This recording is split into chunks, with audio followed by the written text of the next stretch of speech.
Nanti akan kita bahas kira-kira apa sih ciri-ciri orang yang sudah dicintai sama jin. Pertama, ya mereka kalau laki-laki dan perempuan sering diajak berhubungan suami istri di alam mimpi. Saya baca.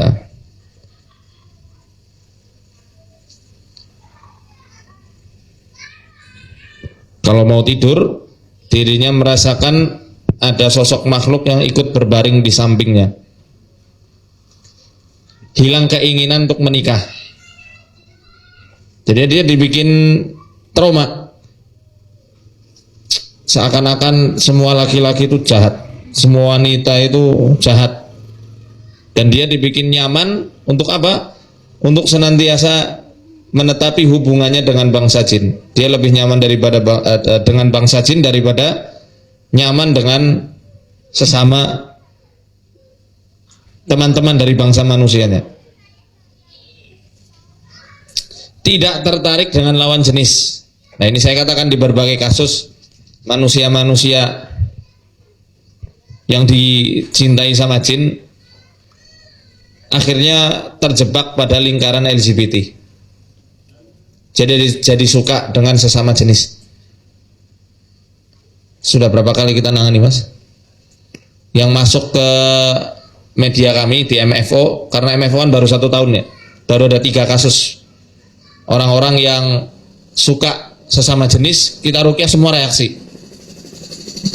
reaksinya parah-parah. Yang terakhir memang kurang parah, cuma ada reaksi karena masih menahan dan masih ada efek-efek narkotik. Reaksinya bisa lihat di YouTube saya. Siap. Cuma tangan aja kok yang bergerak tanpa dia bisa kendalikan. Tangannya itu sudah siap-siap mau mukul saya, tapi dia masih bisa nahan dan masih gerak-gerak karena kita tahu ini masih tertahan. Jinnya masih punya benteng-benteng dari zat-zat haram yang pernah masuk ke dalam tubuhnya. Makanya kita lakukan detox dulu, baik ganda rusa. Jika sudah menikah, dirinya merasa tidak nyaman di saat-saat berduaan dengan pasangannya. Ini kalau ada bapak ibu yang hadir di sini sudah menikah, atau mungkin mbak-mbak mas-mas yang sudah menikah, kok tiba-tiba sukanya tidak nyaman, risih kalau dekat-dekat dengan pasangannya, padahal itu sudah halal, ya, coba dirukyah. Nggak usah datang ke perukyah, suruh dirukyah sama istrinya atau dirukyah sama suaminya. Mas, tolong rukyah aku, atau dek rukyah aku. Jangan takut kalau nanti suaminya jadi aing macan. Aku yang menghalangi kamu ini. Enggak. Jangan takut. Enggak akan sampai seperti itu. Kalau dirukyah sama orang terdekat, insya Allah enggak ada reaksi yang lebih. Kalau enggak ada tekanan-tekanan batin, insya Allah enggak akan ada reaksi-reaksi yang parah seperti itu. Karena memang tujuan rukyah bukan untuk bikin kesurupan. Paling muntah. Kalau muntah, ini bukan reaksi kesurupan ya. Jadi orang depresi atau tidak depresi pun kalau dirukyah dan dia ada masalah, kebanyakannya muntah atau paling hanya bergetar-getar saja di area tangan dan kakinya, ini wajar. Tapi kalau sampai sudah menghilangkan kesadaran, itu tidak semua orang yang kena gangguan jin bisa seperti itu. Ada memang orang yang kena sihir dan gangguan jin ketika dirukyah anteng-anteng aja ya banyak, nggak sampai kesurupan. Karena memang tidak ada faktor-faktor yang bisa membuat jin itu menguasai kesadarannya.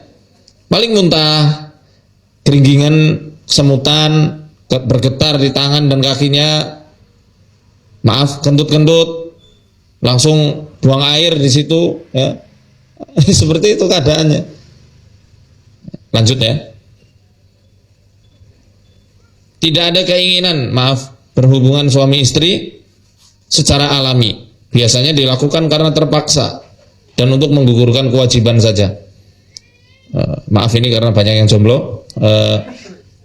Saya sejak masih jomblo pun sudah ditanyai, banyak yang konsultasi tentang hal ini. Karena saya belum paham, saya hanya jawab wallahu a'lam bishawab.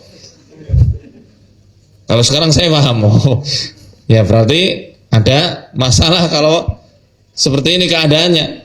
Kita tanya dulu, apakah pernah ada masalah dengan suaminya, ada masalah dengan istrinya, ada dendam dengan istri atau suaminya atau dengan mertua. Kalau tidak ada, semuanya baik-baik saja, semuanya berjalan dengan normal, kok dia tidak punya keinginan untuk melakukan hubungan, ya, maka bisa dipastikan hal tersebut terjadi karena ada makhluk yang bersarang di dalam tubuhnya, jin, bukan virus ya. Setelah berhubungan dengan pasangannya, biasanya dia akan merasakan sedih, jengkel, dan tidak bergairah, atau sakit di area tubuh tertentu.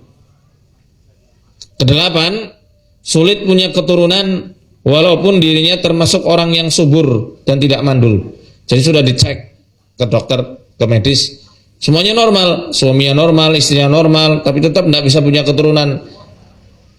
Coba ikhtiar dengan Al-Quran, dengan doa-doa yang disunahkan Nabi SAW. Semuanya sudah saya tuliskan di buku Mukjizat Penyembuhan Ayat Al-Quran dan di buku ini. Tinggal diamalkan saja. Yang lebih lengkap di Mukjizat Penyembuhan Ayat Quran.